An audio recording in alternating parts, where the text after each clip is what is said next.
ভারতে মিডিয়া যে কতটা অপপ্রচার চালায় এবং তারা মিথ্যা তথ্য দেওয়ার মাধ্যমে জনগণকে বিভ্রান্ত করে সেটা তারা আরেকবার প্রমাণ করল।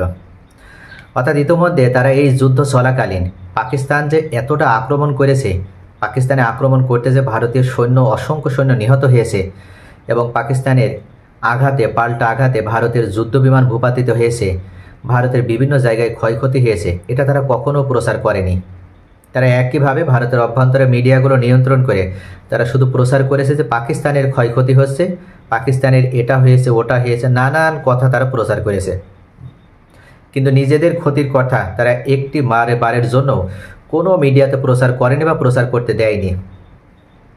কিন্তু এবারই প্রথম ভারতের পক্ষ থেকে স্বীকার করা হলো যে পাকিস্তান তাদের 36টি জায়গাতে আক্রমণ করতে সক্ষম হয়েছে। ভারতের পক্ষ থেকে ভারত যে একটা প্রেস কনফারেন্স করেছে এবং তাদের সেনাবাহিনীর মুখপাত্র সোফিয়া কোরেশি তিনি উল্লেখ করেছে যে সম্প্রতি 7ই মে থেকে ভারত এবং পাকিস্তানের মধ্যে যে সর্বাত্মক যুদ্ধ শুরু হয়েছে, এই যুদ্ধে পাকিস্তান এখনো পর্যন্ত ভারতের বিভিন্ন জায়গা মিলিয়ে মোট 36টি স্থানে আক্রমণ করতে সক্ষম হয়েছে। পাকিস্তান আরও একাধিক জায়গা টার্গেট করে আক্রমণ করে, তবে সেই আক্রমণগুলোকে ভারতের আকাশ প্রতিরক্ষা ব্যবস্থা ধ্বংস করতে সক্ষম হয়।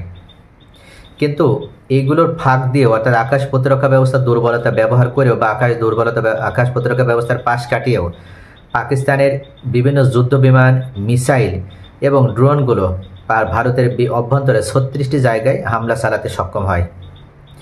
এর ভিতরে সবথেকে বেশি ক্ষতিগ্রস্ত হয়েছে ভারতের পাঞ্জাবে অবস্থিত S-400 আকাশ প্রতিরক্ষা সিস্টেমটি। পাকিস্তানের আক্রমণে গতকাল সকালে ভারতের এই S-400 আকাশ প্রতিরক্ষা সিস্টেম সম্পূর্ণভাবে ধ্বংস হয়ে যায়।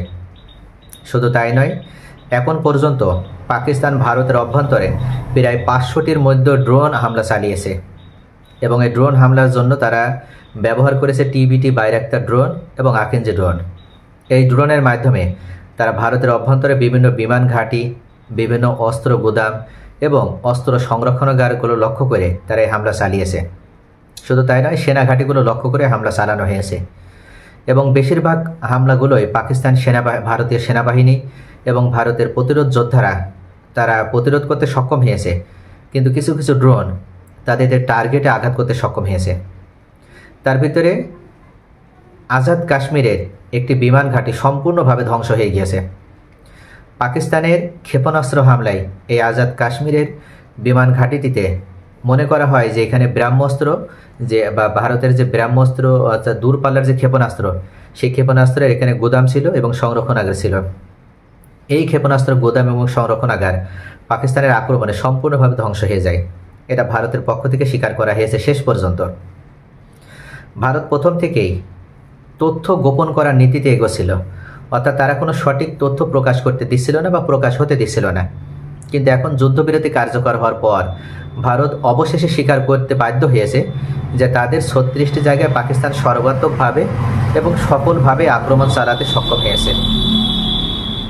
এবং শুধু তাই নয়, পাকিস্তানের এই আক্রমণে ভারতের প্রতিরোধ ব্যবস্থা সম্পূর্ণভাবে ভেঙে পড়ে এবং যার কারণেই ভারত শেষ পর্যন্ত নত স্বীকার করে এবং নত স্বীকার করে তারা যুদ্ধবিরতিতে যেতে রাজি হয়।